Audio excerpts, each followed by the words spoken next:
है। और कांग्रेस है क्या, उसने तो भारत विरोधी स्टैंड लेकर रखा है। भारत का सैनिक जाता है शौर्य और पराक्रम पानी का की किल्लत है और लोग प्यासे मर रहे, टैंकर 800 रुपए में। नहीं, हम कोई कांग्रेस के एजेंट, हम निष्पक्ष है, निष्पक्ष है। वो उनका कहना है। नमस्कार मित्रों, सशक्त प्रोग्राम में आपका हार्दिक स्वागत है। आज मैं प्रोग्राम में आया हूँ एक स्नेह मिलन में, तो यहाँ से लोगों से जानेंगे कि अब की बार जो लोकसभा की सीट है जोधपुर कहीं ना कहीं राजस्थान में पूरे देश की हॉट सीट बनने जा रही है। तो मदन सिंह जी, तो ये जो लोकसभा का जो सीट है राजस्थान ही नहीं पूरे देश की हॉट सीट बनने जा रही है, और अब की बार करण सिंह जी कह रहे हैं एक बार मुझे भी मौका दीजिए, मैं जोधपुर के हित के लिए कार्य करूंगा। आप क्या कहोगे? मौका मांगने से मिलता है क्या?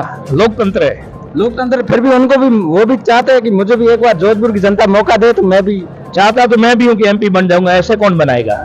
जैसे अब की बार जो मोदी जी का 400 पार का मिशन है, क्या वो पूरा हो जाएगा? 100% होगा। हमने परिश्रम की पराकाष्ठा की है, कार्यकर्ताओं ने जमीन से जुड़ करके मेहनत की है, वक्त की नई इबारत लिखी है, और मोदी जी ने देश के मान बिंदुओं को विश्व के शिखर चोटी पर लेकर के गए हैं। जनता चला कर कह रही है 400 पार मोदी जी के लक्ष्य को पूरा करने के लिए हिंदुस्तान की जनता पांव पर खड़ी है, क्योंकि वो देश को विश्व गुरु बना। राहुल गांधी जी कह रहे मैं युवा हूँ, मुझे भी एक बार मौका दीजिए, देश का प्रधानमंत्री मैं भी बनूंगा, किसानों के लिए एमएसपी लाऊंगा और भी कई योजनाएं चलाऊंगा। मैं भी युवा हूँ, राहुल गांधी से अच्छा बोल दूंगा, कभी डिबेट करवा देना आमने सामने ला करके। युवा होने से कोई देश की बागडोर संभाल दे। लेकिन जो करण सिंह जी है वो कह रहे हैं कि जोधपुर में गजेंद्र सिंह शेखावत ने 10 रुपए का भी काम नहीं कराया। क्या कहोगे आप? करण सिंह के बोलने से क्या होता है? परसों आपके सामने आंकड़े नहीं दे रहे थे? पोखरण में 22 करोड़ 5 लाख का हमने काम करवाया गजेंद्र सिंह जी ने। ये तो पोखरण है, बाकी 7 विधानसभा ने सभाओं में कितना काम किया वो पूरी वहां जाकर के जानकारी लेना विपक्ष का काम है बोलना। और कांग्रेसियों ने तो जोधपुर में विकास हुआ है, क्या आपको ऐसा लगता है?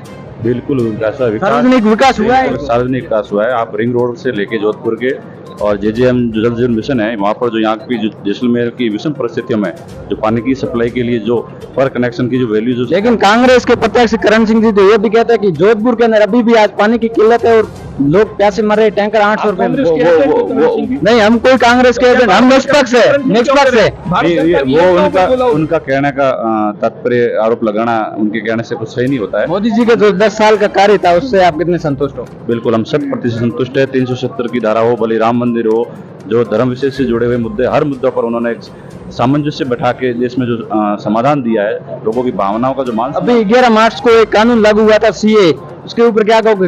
विपक्ष इसके ऊपर कह रही भाई ये मुसलमानों को नागरिकता छीन ली जाएगी। आप पहले बात सुन लेना, कैमरा हटाना मत। सीए लागू होते ही देश के लोगों में खुशी की इजहार हुआ, और विशेषकर जो हमारे विस्थापित आए थे उनमें खुशी छाई है। और कांग्रेस है क्या, उसने तो भारत विरोधी स्टैंड लेकर रखा है। भारत का सैनिक जाता है शौर्य और पराक्रम का परिचय देता है, सर्जिकल स्ट्राइक करता है, एयर स्ट्राइक करता है, और कांग्रेस के युवराज कहते हैं हुई नहीं। जब वो सैनिकों के शौर्य और पराक्रम पर प्रश्न खड़े कर सकते हैं तो कानूनों पर तो सवाल उठाना कांग्रेसियों की आम बात है। ये डूबता हुआ जहाज है, इसमें कोई बैठना नहीं चाहता है, सब लौटकर भाजपा में आ रहे हैं और देश के मान बिंदुओं को ऊपर ले जाने की तैयारी कर रहे हैं। जैसे आपको ऐसा नहीं लगता कि कांग्रेस मोदी और बीजेपी का विरोध करते करते राम विरोधी पार्टी बन गई?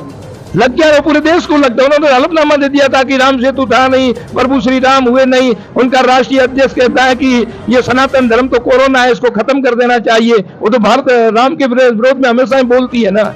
उनको तो मुसलमानों को खुश करना है वोटों के लिए। लेकिन अब की बार जो गठबंधन है इंडिया अलायंस, उसमें क्या लगता है ज्यादा सीटें नहीं आएगी? मोदी जी की टक्कर भी ले सकते हैं ना, क्या पता? टक्कर को घर में बैठ में आपस में ही कोई आपकी इंडिया टीम ले सकती है जो बनी अभी, बाकी कहीं आसपास पे नहीं है। कांग्रेस तो 40-45 में सिमट जाएगी, टोटल मिलाकर 100 पार नहीं कर पाएंगे। और मोदी जी 400 पार 100%। घर में घुसकर मारा है, कब्र उनकी खोदी है। सुन लो पाकिस्तानियों, दिल्ली के तख्त पर बैठा वो बाप तुम्हारा मोदी है। हमने मुंह तोड़ के जवाब दिया है। हमने देश के मान बिंदुओं को ऊपर ले जाने का काम किया है। हमने विकसित भारत बनाने का लक्ष्य लेकर के चले हैं। मोदी जी ने इस देश को सर्वश्रेष्ठ भारत बनाने का काम किया है। पूरी जनता उनके साथ खड़ी है। और अब की बार गजेंद्र सिंह कितने अंतराल से जीतेंगे? लगभग आप देख लेना, काउंटिंग हो जाएगी। 3 लाख से कम 3 और 6 लाख के बीच में जीतेंगे। 3 लाख और 6 लाख के बीच में? बिल्कुल। लेकिन करण सिंह कह रहे हैं अब की बार मैं जीत लूंगा, डंके की चोट जीता। करण सिंह के कहने से कुछ नहीं हुआ। जो कह रहे माहौल मेरी तरफ है। लोकसभा की जनता बोलती है, माहौल तो जब चुनाव लड़ता है उसको जीत ही लगती है। लोकसभा की जनता बोल रही है तीसरी बार गजेंद्र सिंह। अच्छा, फिर भी आपको क्या लगता है कि गजेंद्र सिंह शेखावत या करण सिंह जी अगर काम किया तो आ जाएंगे? लेकिन करण सिंह कह रहे देखो बहुत काम किया, राजस्थान सरकार तो लगा ही नहीं पाई। उनका बजट 800 करोड़ किसे कहते हैं, उनसे मात्र हुए 75 से वो भी खर्च नहीं हुए, वो भी घोटाले किए उन्होंने, उसकी भी जांच चल रही है। गजेंद्र सिंह शेखावत कह रहे हैं कि मैंने राजस्थान सरकार को बहुत सारा बजट दिया लेकिन राजस्थान सरकार ने इसको यूज नहीं किया है, क्या कहोगे आप?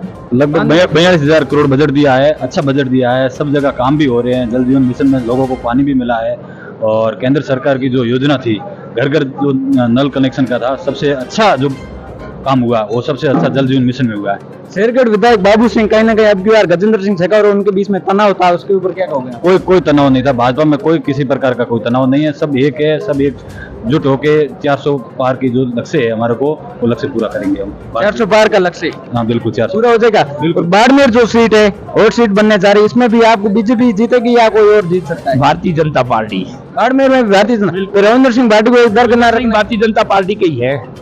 वो आगे समर्थन दे देंगे मोदी जी को, यही? पूरी पूरी उम्मीद है, वो मोदी जी पर विश्वास करते हैं, वो राष्ट्रवादी विचारधाराओं से लबरेज है, वो एक ऐसा युवा है जो हिंदुस्तान को हमेशा अग्रिम पंक्ति में रख करके उसके लिए देश सर्वश्रेष्ठ है। उम्मीद है कि वो राष्ट्र के हित में हमेशा काम करते हैं। राष्ट्रीयता से लबरेज ऐसा युवा है जो देश के खिलाफ कभी जाने की बात नहीं कर सकता है। वो भाजपा हमारे दर्शक जानना चाहते हैं कि अब जो प्रतापपुरी जी के सामने विपक्ष में साले मोहन जी थे प्राचीन विधायक, वो अभी कहाँ गए बे? आखिर वो कहाँ गए? अभी उनको करण सिंह के प्रचार में आना चाहिए था, मतलब ये दर्शक जानना चाहते हैं। वो उनका मैटर है कि वो कहाँ गए नहीं गए, वो साले मोहम्मद जी जाने और करण सिंह जी जाने। और लगता है कि रोजों का पवित्र त्योहार चल रहा है तो प्रत्येक मुसलमान भाई अपने अपने घर में होंगी। बाकी कांग्रेस का मैटर है, इनकी खींचतान तो आपस में कई सालों से चलती आ रही है। तो आज के लिए इतना ही।